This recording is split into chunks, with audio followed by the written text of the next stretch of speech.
Something ఎవరో America ఎన్నికలు ప్రభావితం చేయాలని చూస్తున్నారు. అది సోరోసా, చైనానా, లేకపోతే ఇంకెవరో అన్న తెర వెనక అంటే ఆయుధ వ్యాపార ల్యాబీనా ఏదనేది తెలియదు.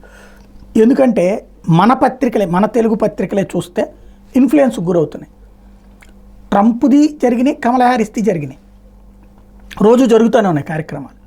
ట్రంప్ కవరేజ్ పక్కకి వెళ్ళిపోయింది, క్రమంగా కమలా హ్యారిస్ని హైప్ ఇచ్చేటటువంటిది నడుస్తుంది. ట్రంప్ని తీవ్రంగా విమర్శించే వాటినే మనం వార్తలుగా పెడుతున్నాం, హైప్ ఇస్తున్నాం. కమలా హ్యారిస్కి హైయెస్ట్ హైప్ ఇస్తున్నాం అంటే ఏదో జరుగుతోంది.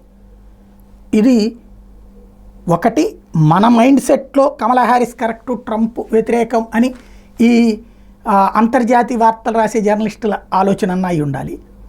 లేదంటే అంతర్జాతీయంగా ఇస్తున్నటువంటి న్యూస్ ఏజెన్సీల మీదనే డిపెండ్ అవుతారు కదా, ఆ ఏజెన్సీలు మ్యానిపులేట్ అయ్యి మేనేజ్ అయ్యి ట్రంప్ వార్తల్ని డౌన్ ప్లే చేసి కమలా హ్యారిస్ వార్తల్ని హైలైట్ చేస్తుండాలి. ఇవాళ రోజున ప్రపంచంలో ఇది అసాధ్యం అనడానికి ఏది లేదు, అన్నీ సాధ్యమే. కాబట్టి సంథింగ్ ఏదో జరుగుతోంది.